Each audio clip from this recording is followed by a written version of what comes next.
Hi, everybody. Welcome to Read Science. I'm Joanne Manaster, Science Goddess on Twitter, and I'm here with my co-host, Jeff Schomeyer.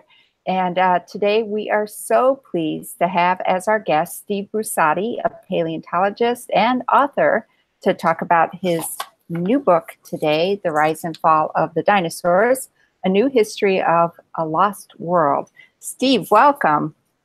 Thanks for having me, and hello to everybody listening around the world, including back in Champaign where you are, where a lot of my family is from. So it's going to be fun to talk about dinosaurs. Yeah, it's great. So I'm going to go ahead and just read your bio from the back of the book. I assume that's pretty up to date, right?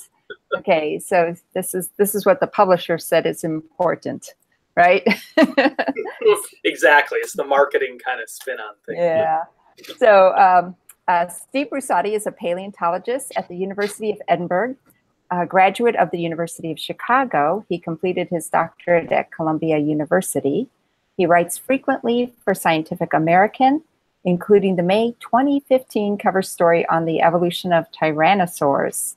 His academic research has been published in Science and other leading journals. He has authored a leading paleontology textbook, Dinosaur Paleobiology. He is the resident paleontologist for BBC's Walking with Dinosaurs, and he's a native of the Chicago area living in Scotland. Excellent. We are so glad you are here.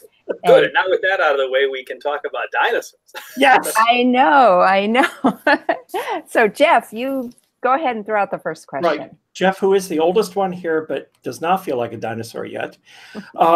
But I was interested way late in the book, after you had talked for a while about previous misconceptions about how Tyrannosaurus Rex aged and grew up and how that's been replaced. You said this type of thinking even percolated into the dinosaur books I read as a child, but like many once cherished notions about dinosaurs, it turned out to be false. And that made me think, the books that I read were even older, I think, than the books that you read with, little golden knowledge things on them. Some of the best ones that were the earliest Time Life books. And we had a good hold on things we were starting to discover. But there are all sorts of things that have changed from the picture we had then of the age of the dinosaurs. Although I think we knew then that people didn't coexist with dinosaurs. And the subtitle of your book is A New History, which I also thought was good. And, when I was starting to read it, I thought, gosh, what could we have learned about these dinosaurs? But there has been so much. And so I'm looking for, an easy way to say, could you lead us into the conversation and get us started on how so much has changed in the last 40 years about what we have come to know about these creatures from 100 million years ago? Yeah. And, a lot has changed. It's a really exciting time. Now, this is really the golden age of dinosaur research. People are finding more dinosaurs than ever before. Somebody's finding a new species on average once a week these days. That's nuts, isn't it? That's 50-some new species a year. And that's not a new bone or a new tooth or a new skeleton. That's a totally different type of dinosaur. And so each one of these new discoveries is a clue, and it tells us something new about the history of life. It slots into that story of dinosaur evolution. And all of these new fossils and also new technologies that we use to study these fossils, like CAT scanning to see inside of the heads of dinosaurs, to study their brains and intelligence, or computer animation software to study how they moved, how they fed. You put all that together, and we have learned so much over the last 10 to 20 years. And so that means that the books I was reading as a kid, it wasn't too long ago, in the late 80s and the 90s when I was in school, those books are largely out of date now. We've just learned so much new. It's given us a new appreciation of dinosaurs. It tells us unequivocally that these were active, energetic, dynamic, intelligent animals. They were well adapted to their world. They were dominant creatures. They formed an empire. They lived for over 150 million years. They were at the top of nature before humans were. They were the ultimate success story of evolution. There you go. I wrote that down right next to this. Late in the book, you were talking about, the continents were separating. The latest Cretaceous period saw the greatest diversity of dinosaurs. You said dinosaurs are at the top of their game, doing as well or better than they had ever done, still in control more than 150 million years after their earliest ancestors were born on Pangaea. And, I think I knew that or could have figured that out, but set the stage. I mean, dinosaurs evolved when the Earth looked a lot different. And that explains a lot of things about how there were similarities around the Earth, how there were diversity later, different groups. Talk about Pangaea and its relationship to dinosaurs and geologic ages. So if we can go back and try to put our minds back in time to about 253 million years ago or so, and this is a world that was totally different than our world. This is the world of the very end of what geologists call the Permian period. So that, geologists have divided up the time scale of Earth history into lots of different periods and eras. So we're at the end of the Permian period, and all of the continents are gathered together as one. It's not like today where there's different continents separated by ocean. You just have one supercontinent, Pangaea, that's surrounded by one global ocean. And that supercontinent is shaped like a giant letter C. There's an arm of the sea that goes into the sea. The land stretches from the North Pole to the South Pole. So it's the whole depth of the globe. Now, this was not a very pleasant place to call home if you were around back then. In the interior of that supercontinent, you could be 10,000 miles from the closest ocean. And so that meant there were vast deserts in the center of that supercontinent. But also, on the rest of the supercontinent, the weather was really nasty. Because that continent stretched from north to south, that meant during half of the year, as the Earth was rotating around the sun, of course, that during half of the year, the north would be bathed in sunlight and the south would be in wintertime, and then it would switch. And that difference, extreme temperature difference between north and south, led these vast winds to stream across the equator. And this led to monsoons, the same thing we see today when there's sudden changes in wind direction seasonally in places like India, Southeast Asia. But these monsoons were on a global scale, and they were apocalyptic, apparently. That's what the geologists say. They've invented a term for these things, a hyperbolic term. They call them the mega monsoons. And so the mega monsoons helped divide Pangaea into different regions that had different climates, different temperatures, different amounts of precipitation, different types of extreme weather. And so what that meant was that only certain animals could live in certain parts of the world. Even though all the land was connected, it was not really easy to move all around. So that's what the scene was like 253 million years ago. But then things got even worse. Things got really bad because in Siberia, some volcanoes started to erupt. But these were not normal volcanoes. This wasn't Pinatubo, Mount St. Helens, blowing their top. This wasn't the Hawaiian volcanoes that we see today, which trickle out, streams of lava. These were super volcanoes, and they were really super duper volcanoes. And so you had enormous fissures in the Earth's crust that just opened up across much of Siberia and started spewing out rivers of lava for millions of years. And that covered a huge amount of Asia in lava, which hardened into rock. This was a scarred landscape. Anything that lived in that area would have died. But it was a global problem because with that lava came up all these nasty gases from inside the Earth, carbon dioxide, methane, sulfur dioxide, these gases that polluted the atmosphere and led to a runaway greenhouse effect, runaway global warming, one of the worst instances of sudden climate change in the whole history of the planet.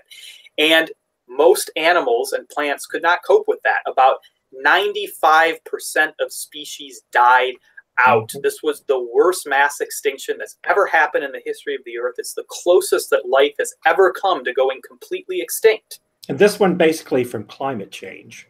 And it was from climate change. It was from those volcanoes spewing out greenhouse gases, and those greenhouse gases accumulating in the atmosphere and causing temperature to go up really, really suddenly. So, of course, there is a lesson in there. This is why we study these events in Earth history, because they can give us some insight into how our world is changing today. Maybe help us understand our world better and prepare for certain things, mitigate certain things, give us the perspective we need to maybe stop pumping so much of these same noxious gases into the atmosphere. But of course, the Earth is resilient, and those volcanoes, they erupted for a few million years, but then they stopped. And as they stopped, the Earth started to heal.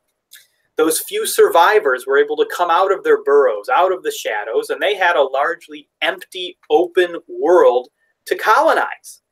And so we're in the next period of geological time now, the Triassic period. You still have the supercontinent, Pangea is still there, that global ocean is still there, the deserts are still there, the mega monsoons are still there, but now you have a new cast of characters, the survivors in this largely empty world. And among those survivors were the immediate ancestors of a lot of the most familiar animals in today's world. So the very first turtles, the very first crocodiles, the very first lizards, the very first mammals, some of our very ancient ancestors, and what we call dinosauromorphs. Yeah. And this is just the fancy term for the immediate ancestors and cousins of dinosaurs, the little reptiles that dinosaurs would evolve from. And they didn't look anything like a T-Rex. They didn't look anything like a Brontosaurus. They were humble animals. They were only about the size of house cats. They walked around on all fours. They had these stilty long legs. They had gangly looking bodies. They were fast runners,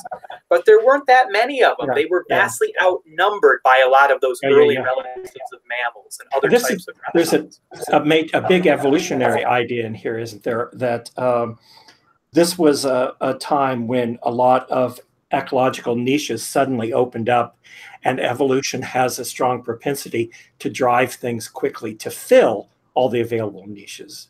That's right. And this was a time of great evolutionary experimentation. You had all these new groups evolving. They all had this largely new frontier, this vacated world to live on, and they were colonizing that world, but also competing with each other. And so that's where dinosaurs came from. They were born onto this supercontinent after the worst mass extinction in Earth history, and they started small, they started humble. Their first fossils are these little wispy footprints that we find in clay quarries in Poland, where they're mining clay to make bricks. And these tiny little prints, just the size of cat's paws, handprints and footprints, those are the first sign of this dynasty that would one day take over the world. But it would still take a long time for the dinosaurs to go from those small little creatures to the big, dominant, ferocious, fantastic, iconic animals that are in Jurassic Park, that are in the museums, the ones that we don't know. Right. And there are a lot of different body plans already showing up then that then spread out and do a lot of interesting things over the course of this 150 or more million years, which is a huge amount of time for something we think of as a thing, the dinosaurs, to go. And I don't know how you can tell people what 150 million years is like. We can compare it to like humans, you know, we've had human culture for maybe 20,000, 10,000 years. Maybe we can identify human-like people from, what, 2 million years ago, maybe? 150 million years is a lot longer than that. You know what? I mean, I don't know how to convey it. I lecture all the time. I teach my courses and run my lab and you know, write these books and all that. But I have not found a good way to even try to start to convey. That's it. There's a different picture there from, I think, the one that was in the books that I had where, you know, on the covers, all types of dinosaurs would be together. That was a long period, and a lot of different types of dinosaurs came and went successively. It wasn't 150 million year stretch of unchanging age of the dinosaurs. Absolutely. And here's a fact that maybe you've heard it before, and maybe some of you that are listening have heard it before. But if not, I think it'll blow your mind. It still blows.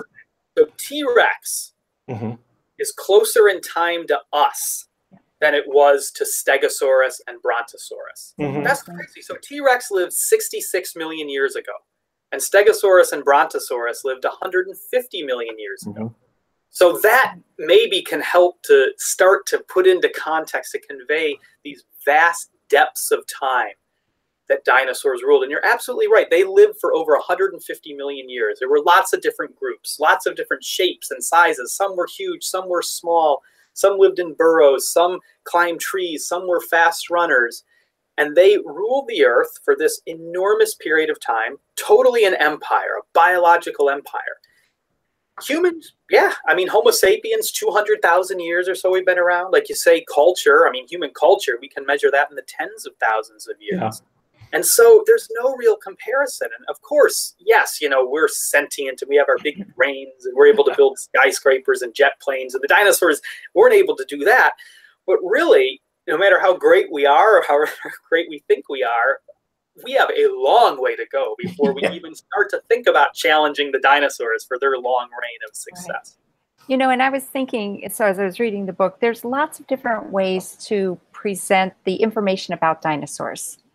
So you could divide them up by taxa and say, we're going to talk about sauropods and we're going to talk about theropods, right? Or we can look at it as, okay, this is how dinosaurs eat, this is how dinosaurs move, this is how dinosaurs, you know, so by biological characteristics. And then the way that you presented was sort of through geologic time. You know, we found this dinosaur, it may not have been the first dinosaur you found, but you realize it's the oldest dinosaur you found, right? You know, the Herrerasaurus or whatever, right? So your book is presented sort of, let's talk about dinosaurs in their place in time all the way through. And it was brilliant. It was a great way to present the dinosaurs. I appreciate that. You know, I think that's the way I wanted to tell the story, because the storyline is already there. You know, I don't have to create a novel and create my own storyline. It's the rise and fall. That's the natural story arc, and their humble rise, then their incredibly long period of success, then their sudden fall. And I don't think, you know, that story has ever been told in quite that way before in an adult pop science book, even though it seems kind of so obvious. But there have been some great books on dinosaurs, ones that really inspired me when I was younger. Bob Bacher's book, The Dinosaur Heresies, Jack Horner's books about his adventures discovering the first dinosaur nests and eggs, Mike Novacek's book on the Gobi Desert and the Great American Museum Expedition, Stephen Jay Gould's books of these, you know, very intellectual essays. I loved all those books, but those were a bit different. And you know, I also, the sort of books I like to read now, I used to read science books all the time when I was younger, but now I've diversified a bit more. But I really love, I love novels, of course, but I love a lot of books about history, books that give these kind of long stories, you know, things like the rise and fall of the Roman Empire or the Third Reich or those sort of things.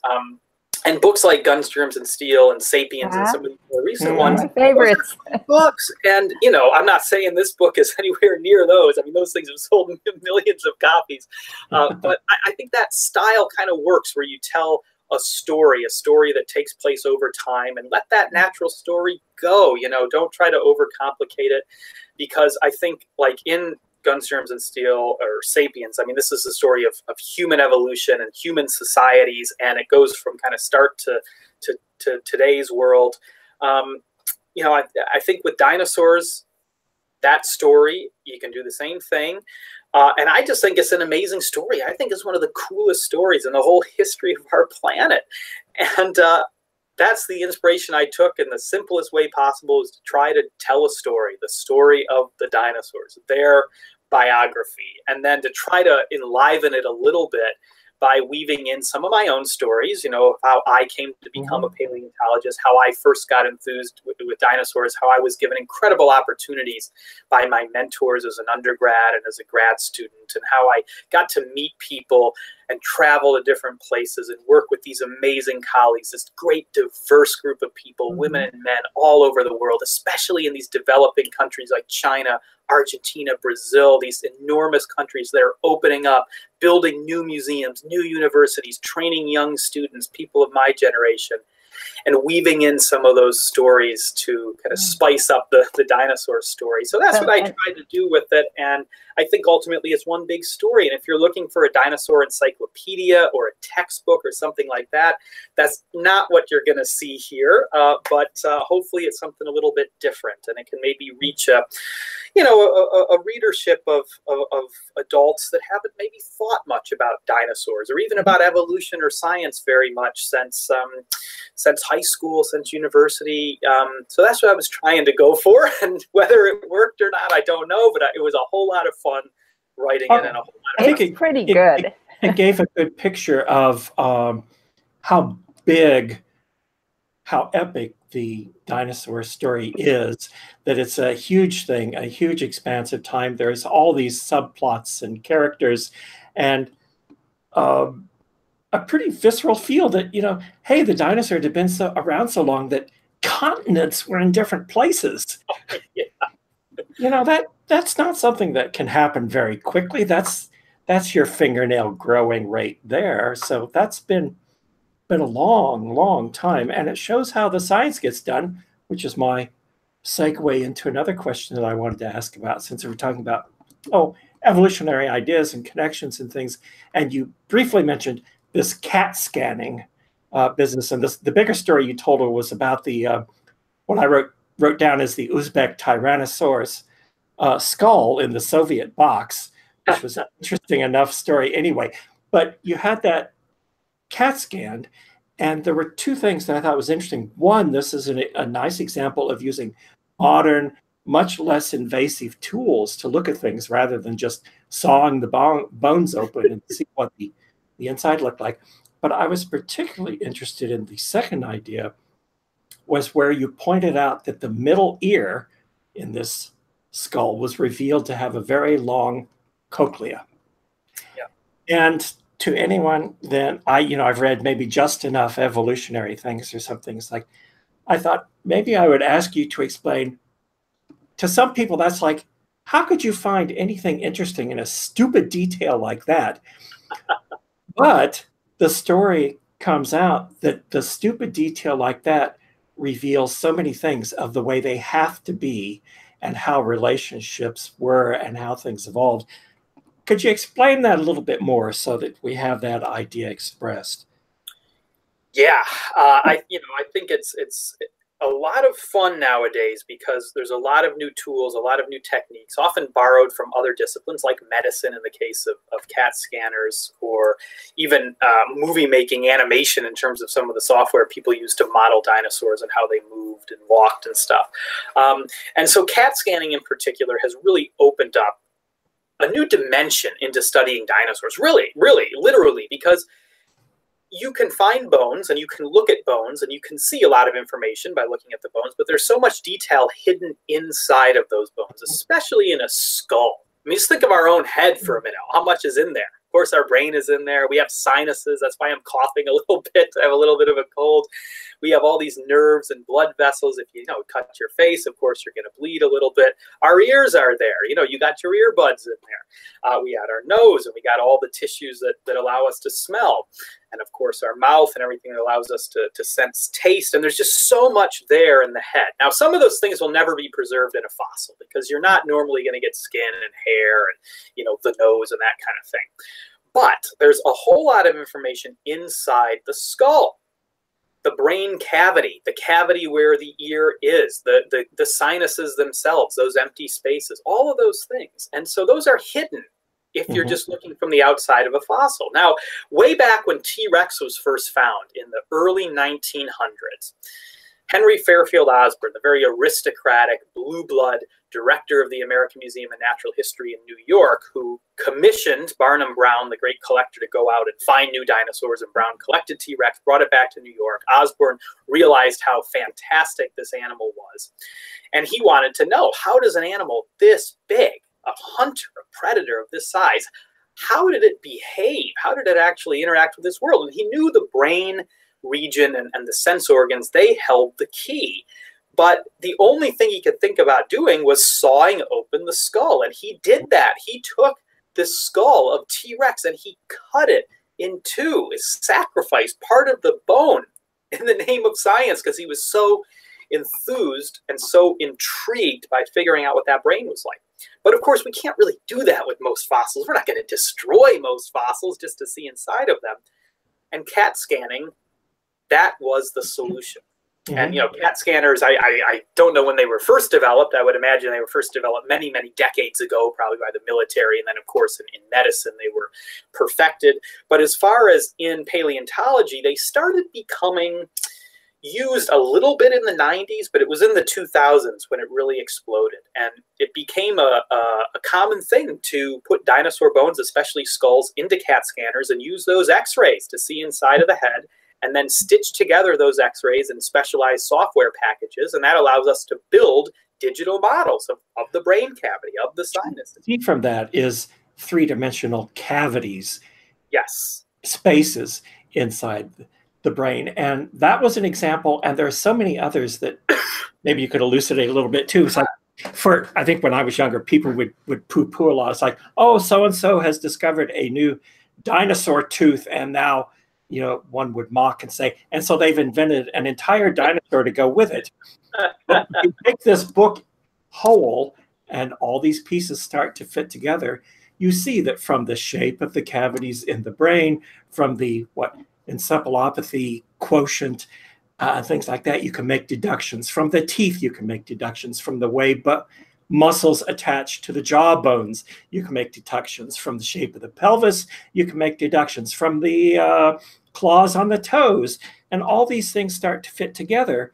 So that's seemed to me like a revealing paleontology in practice, and that there's an awful lot when you have these things and other pictures to draw on. There's a lot you can say about these things now just from a tooth or from these seemingly insignificant details, right? I mean, Timurlengia, the tyrannosaur from Uzbekistan that you mentioned, is a really good example of that. So that was collected by a couple of colleagues of mine, Sasha Avaranov and Hans-Dieter Seuss. They had a team that went out to Uzbekistan in the mid-2000s and collected a lot of bones. And they collected this back end of a skull, and they could tell it was from a meat-eating dinosaur, but they weren't quite sure. They thought it could be a tyrannosaur, and they asked me for my help just because I've studied a lot of tyrannosaurs. It's one of the things I studied for my PhD, the anatomy and the evolution of tyrannosaurs. And so they also knew that to really tell what kind of dinosaur it was, we needed to see the brain. We needed to see inside of this thing. And so we have a CAT scanner in my department at the University of Edinburgh. It was actually hand-built by one of my colleagues, Ian Butler, who's a geochemist, but just a real master with building things and tinkering with things and figuring things out, an experimental scientist of the most respectful degree. And so Ian scanned it, and then I had a student, a great undergrad student, Amy Muir is her name, and she did an undergraduate project using that data, and that then turned into a master's project. And by working together, we could see, yes, the brain inside of that skull, when we CAT scanned it and did the digital modeling, it was a tyrannosaur-style brain. So it was a big brain. It had a big sinus right above the brain, a blood sinus. But we don't quite know what it was for. Maybe to cool the brain. It's hard to know for sure. But then it also had this ear with the really long cochlea, and that's a tyrannosaur feature. But this dinosaur was only about the size of a horse. So this was a primitive tyrannosaur. And so it's telling us that tyrannosaurs evolved big brains, high intelligence, a good sense of hearing when they were small, early on. And these are maybe things that helped them rise to the top of the food chain and become really big and become really successful. So they evolved the brains before they evolved the brawn. And then late in their evolution, when you had T-Rexes, they combined the brains and the brawn to become the most amazing, fantastic meat-eating animals that have ever lived on our planet. So that was a main point about this business of the inner ear, is that this was indeed a tyrannosaur because it shared this evolutionary feature that fits in this particular direction. So it had to be, and that there wasn't just Tyrannosaurus Rex, but there's a whole family, a whole lineage, a very long line of those. Yeah, and I like the point in the book that, okay, so the Tyrannosaur fossils haven't been found with feathers, but it seems some precursors to Tyrannosaurs have been found with feathers. So we're, paleontologists thinking, we're pretty sure Tyrannosaur had feathers. Yeah. Right. Yep, we are. And, feathers, this is another way the field has changed so much. It was only about 20 years ago that the very first dinosaur fossil with feathers was found. Now we have thousands of them. They mostly come from northeastern China. They're mostly found by farmers, people that know the land intimately, not by scientists. And so this is also an example of how, you know, it's not, paleontology isn't just a bunch of posh professors going out and collecting stuff, but, you know, so anybody can find a fossil. And some of the best fossils are found by farmers, by construction workers, even sometimes by hikers, by kids sometimes. But in any case, those fossils were found just a couple decades ago, the first ones. And they tell us now there's many species from this part of China. They were buried by a volcanic eruption, almost Pompeii style. So you had entire ecosystems captured in the moment. And these dinosaurs were preserved, going about their everyday business. And that's what locked the feathers in. The feathers didn't have a chance to decay or get eaten by predators. And it tells us that so many of these dinosaurs had feathers. And most of them had simple feathers, feathers that looked like hair. You know, feathers, just simple strands. And, you know, not the sort of things that could help these dinosaurs fly in the same way that our hair doesn't allow us to fly. And Jeff and I, we're balding a little bit, but, you know, Joanne, you have this incredible hair, and you can't fly with your hair. Come on, of course, it's silly. But hair evolved in mammals to keep bodies warm, and probably the first feathers in dinosaurs evolved for a similar reason, and probably in the common ancestor of all dinosaurs. Somewhere very early in dinosaur history, because we have lots of different meat-eating dinosaurs covered in those simple feathers, and we even have some plant-eating dinosaurs covered in them. And among those dinosaurs that are found with feathers in China are two different species of tyrannosaur. So these were not Tyrannosaurus rex. They were early relatives, basically ancestors of T-Rex. And one was a small one. One was just the size of a dog. And that is one of the species that tells us that tyrannosaurs started small and started humble. And they started in the shadows, living with other giant predators. But one of the other ones is a bigger tyrannosaurus, about 30 feet long or so, called Eutyrannus. And that's covered in feathers too. So that tells us that the tyrannosaur group had feathers.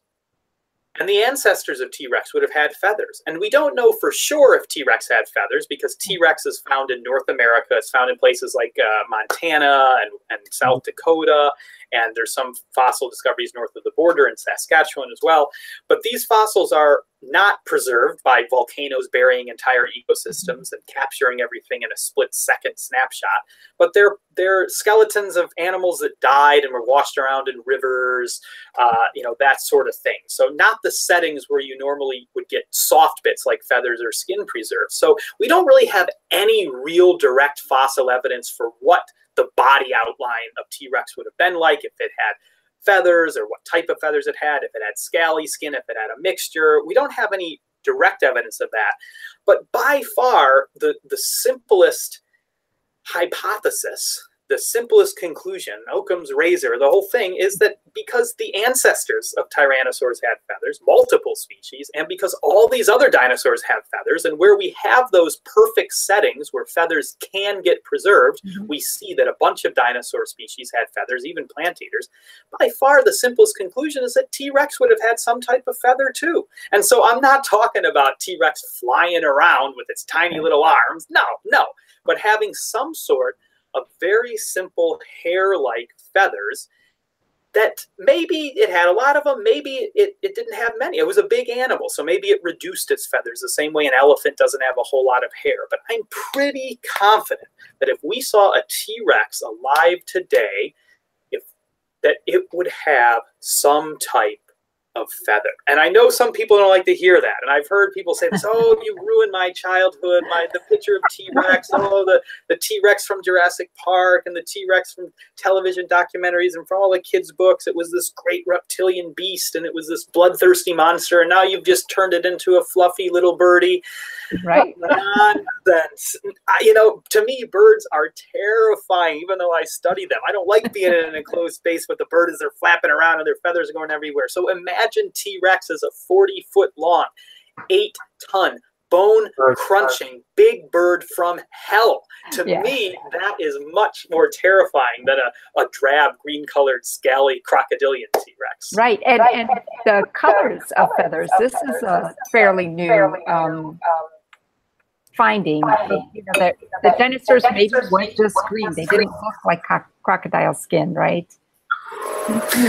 This, Joanne, to me is the single most incredible thing that we've learned about dinosaurs in my lifetime. I mean, there have been some great discoveries, you know, and I admire my colleagues all over the place for finding things and discovering new things. And that's why I tell a lot of their stories in the book. I'm just in awe of a lot of the things that people have done. And nothing has awed me more than about a decade ago, a guy my age who was a grad student at the same time I was, he figured out how to tell the colors of dinosaurs. Jakob Winther is his name. He comes from Denmark. And he doesn't even study dinosaurs. He does now a little bit, but he was doing his PhD on some of the oldest animals. And so he was really interested in figuring out how animals first evolved and how the major modern groups, you know, arthropods and mollusks and those kind of creatures, when and how they evolved and started diversifying.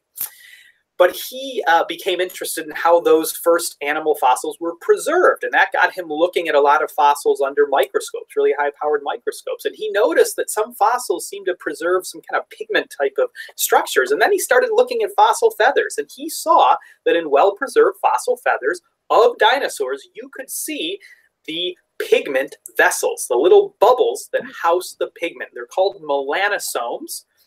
And different sizes and shapes of melanosomes impart different colors. And we know this from modern animals. We can go study birds today and look at and see which colors match up to which melanosomes. And that's what Jakob and a lot of his colleagues have done. And so they figured out that dinosaurs, the ones they've been able to study, have a whole fantastic array of flamboyant and gaudy types of feathers and different colors. There were black ones and brown ones and white ones. There were iridescent ones that had shiny sheens like crows do today. There were ones that had mottled colors all over their body. Ones that had camouflage, had counter shading, where they're darker on top and lighter on the bottom. Some were ginger. Some even had tails with rings of white and red, kind of like a raccoon. And these are just the handful of ones that have been studied so far. And so we're working on some new projects now where I'm very privileged to work with Jakob and some of his students. He has a great lab of students in Bristol where he teaches. And it's just amazing to hand over these specimens to them and watch them bring these dinosaurs to life. It is mind-boggling. I remember the books when I was a kid. They would say things like, you know, we'll never know what color dinosaurs. Yeah. Yes. Maybe they were green. Maybe they were brown. Maybe they were purple. Maybe they were polka dotted. You know, let your imaginations run wild. And yes, let your imaginations run wild. But we now know the colors.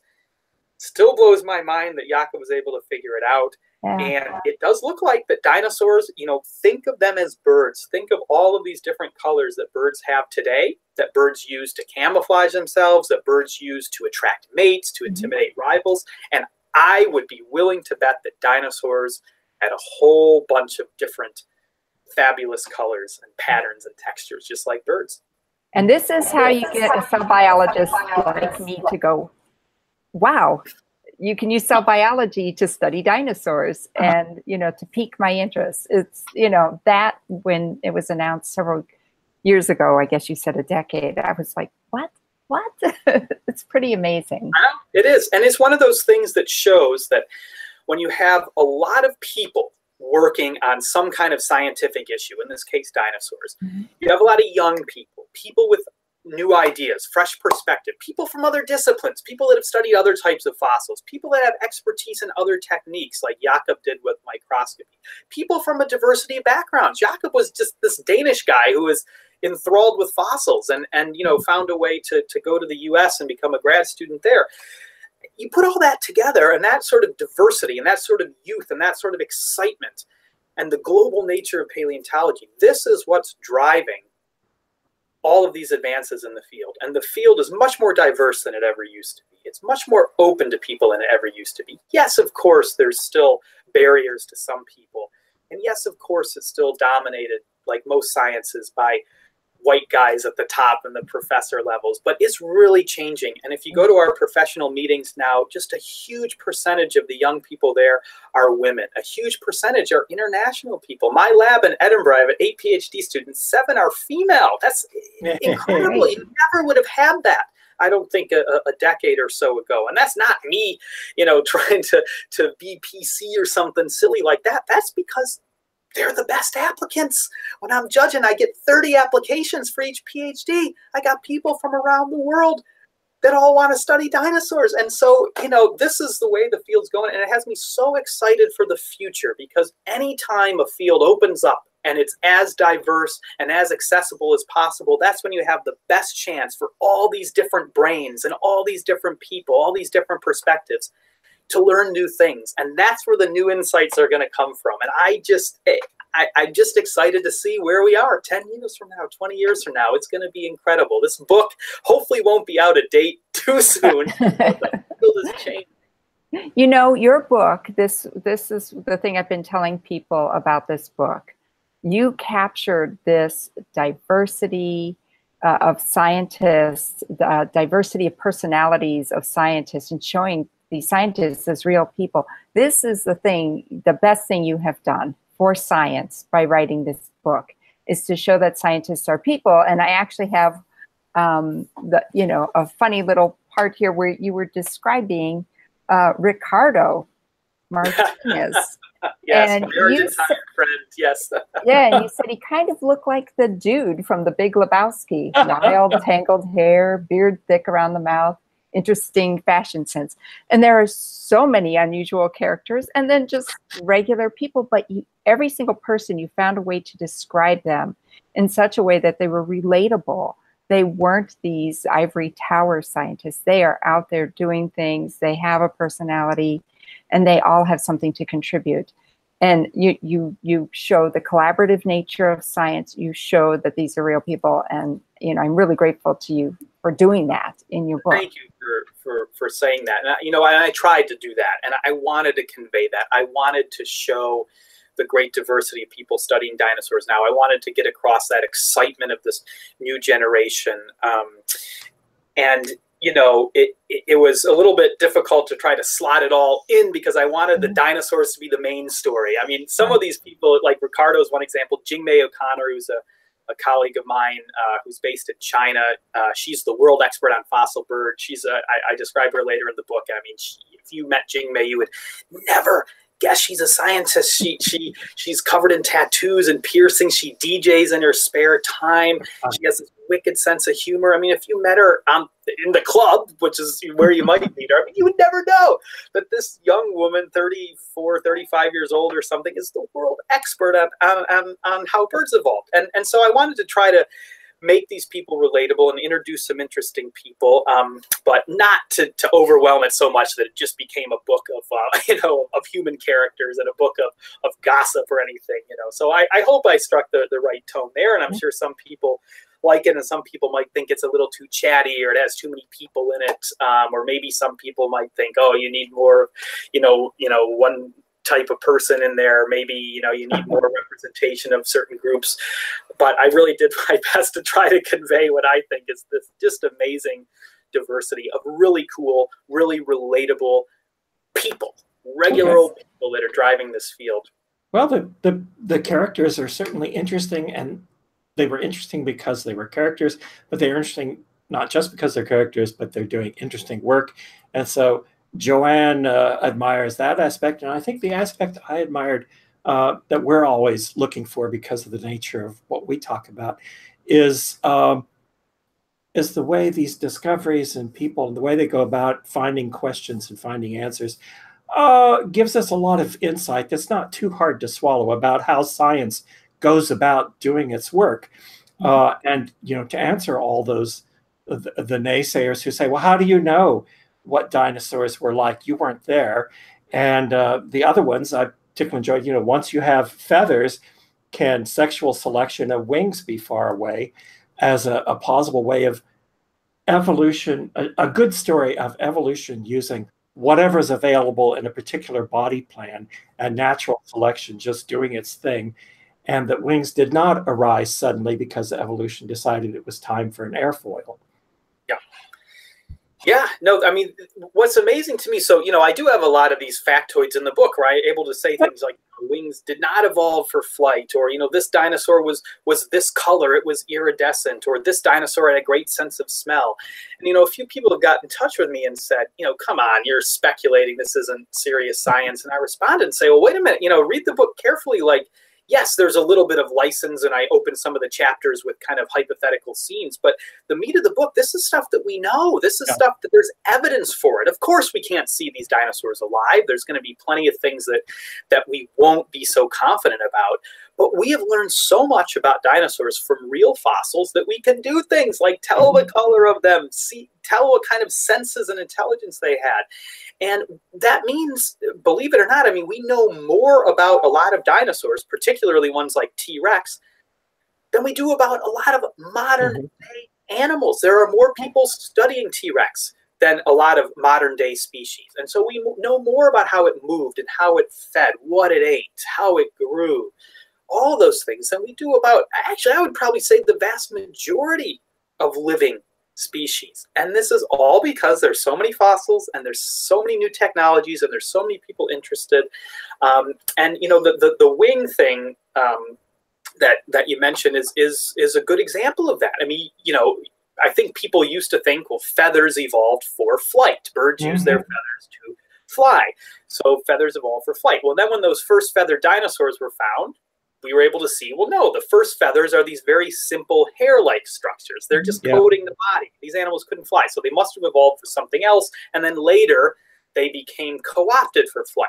And then people started to say, okay, well, we agree with that, but wings must have evolved for flight. Wings are an airfoil. Of course, birds use their wings to fly.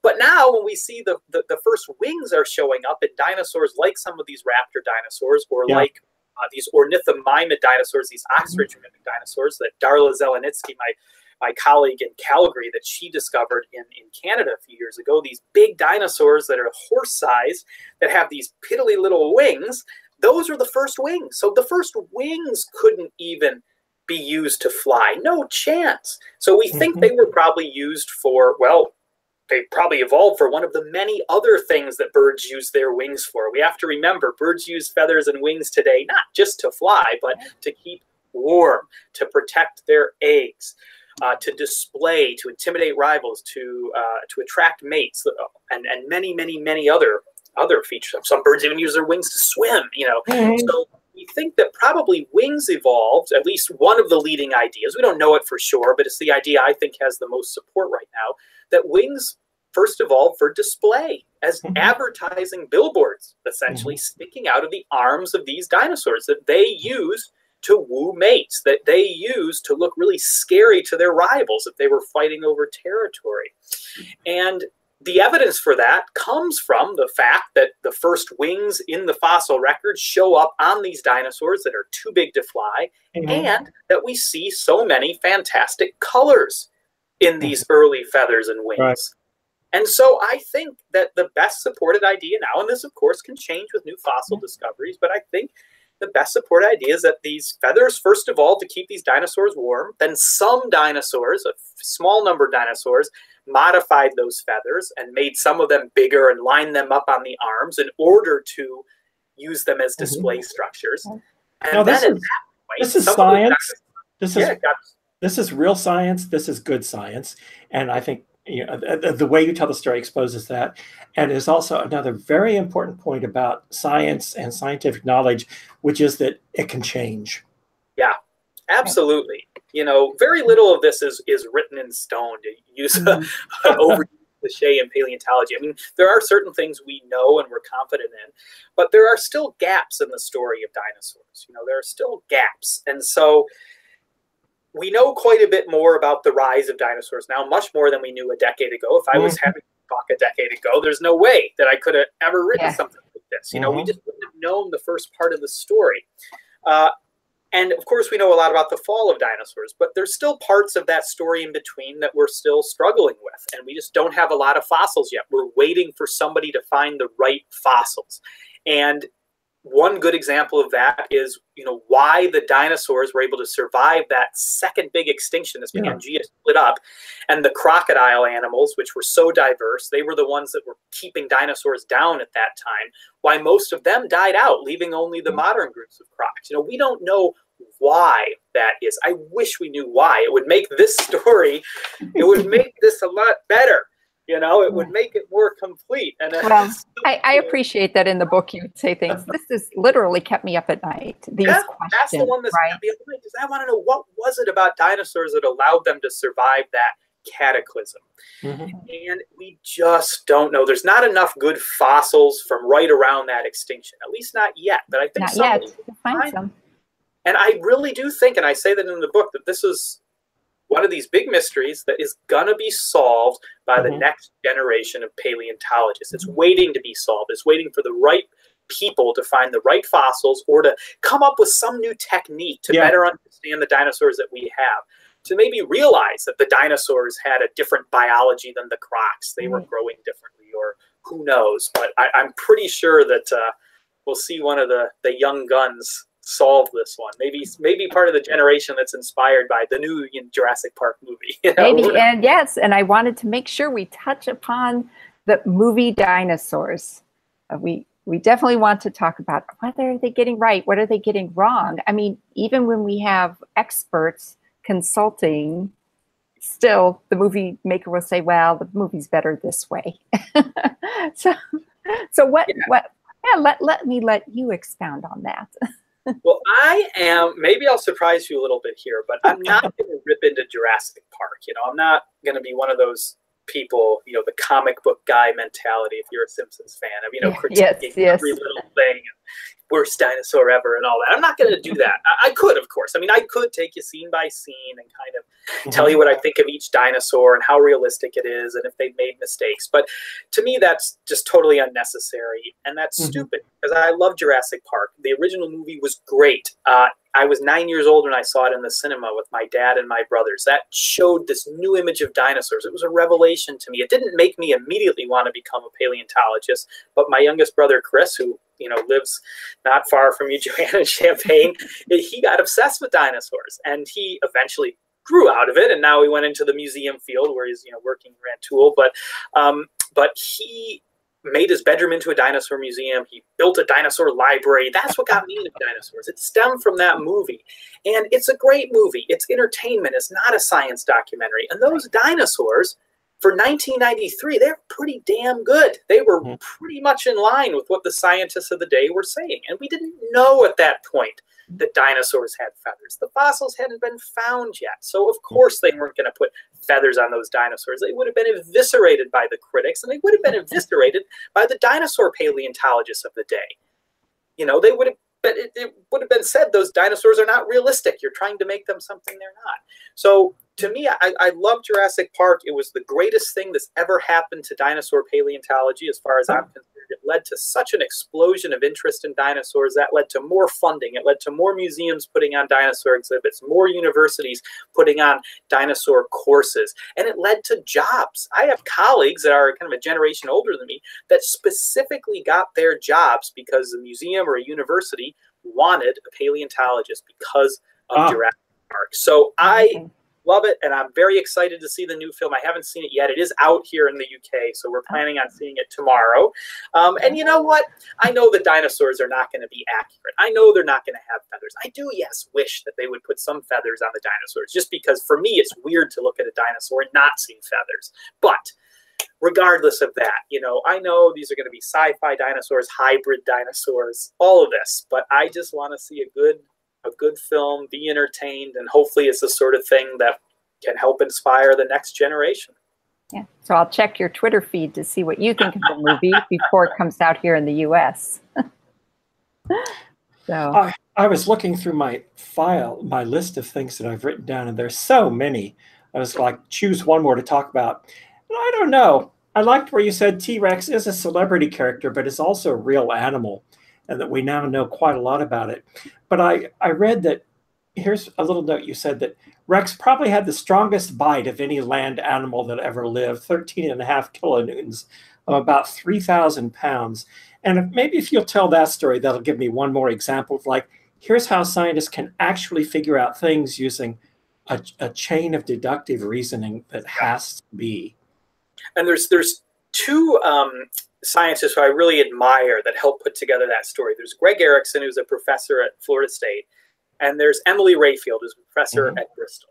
And Emily is one of the people who also taught me in my master's degree. And, you know, she's a very prominent paleontologist now. She's the next in line to be president of the Society of Vertebrate Paleontology. And, you know, and so she's really interesting because she has a bit of an engineering background. She wasn't necessarily trained as an engineer, but she learned a lot of the software, a lot of the techniques when she was a student. So she has brought this computational engineering way of thinking and way of testing hypotheses to paleontology. And Greg is similar. Greg actually did work in engineering departments at universities for a while.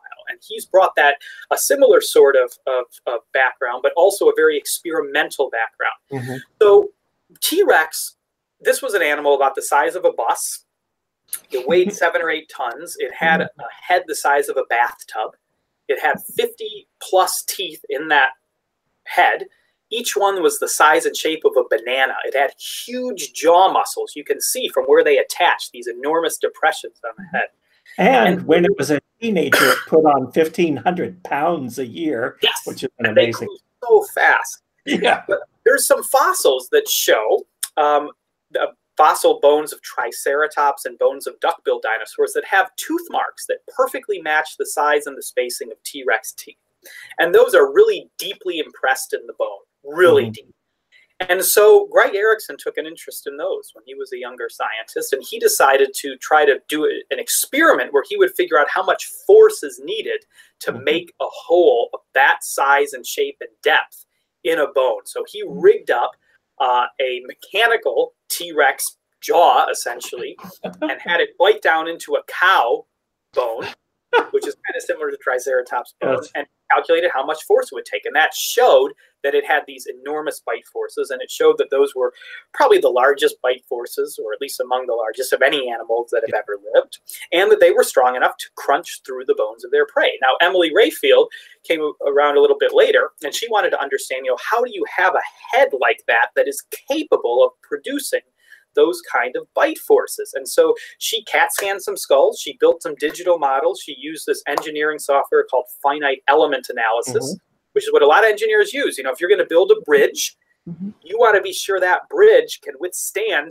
the force of traffic going over it. And you want to be sure of that before you start building it. And so you'll build a digital model, and you'll use the computer to simulate what the traffic will be like and see how the bridge structure that you've designed reacts to that.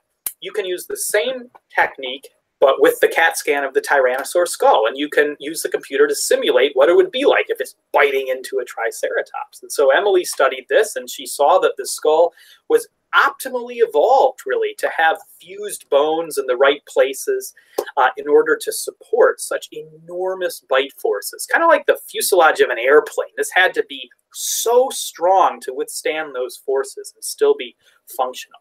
So that's how that sort of understanding has come about. It's come about through fossils, those fossils with the bite marks. It's come about through experiments that have been rigged up to study those fossils, and it's come about from software, from hardcore computational science, and particularly from methods that have been borrowed from other sciences like engineering.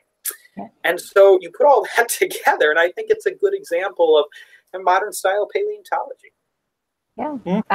It's amazing. It's incredible. You know, we are close to the end of an hour time with you, which has been wonderful because you're so ebullient and excited and passionate about this topic. Is there anything else you would like to mention before we sign off? Well, I know that my wife is downstairs starting to cook dinner, and I know I'm going to need to help her. So I'm probably back, because I know if I get into another question, exactly, it's going to be another 10 minutes of me with my hand gestures and my excited voice and everything. But I guess I'll just close by saying, you know, dinosaurs to me, I think they are the most fantastic creatures that have ever lived. I think they're more fantastic than dragons and unicorns and sea monsters and all these things humans have invented and myths and legends. But dinosaurs were real, and they had this long history. They were an empire. And it's a great story. I think it's a great story. Hopefully I've told it well in the book. But it's not only a great story, and they're not only awesome creatures. They are relevant animals. They were animals that lived for a long time. They were really good at what they did. They had to evolve in concert with changing climates and changing environments and drifting continents and volcanoes and all kinds of things. And then ultimately they died out when they were at the top of their game, when the climate and the environment changed so suddenly that the normal rules of evolution were thrown out the window and dinosaurs couldn't cope. So even though they had been on top for 150 million years, they were gone so quickly. And so I hope that story gives us some perspective. And it is relevant. We need to study these animals like dinosaurs from the great vast history of our planet to understand how our planet works, what happens when climates change, what happens when environments change.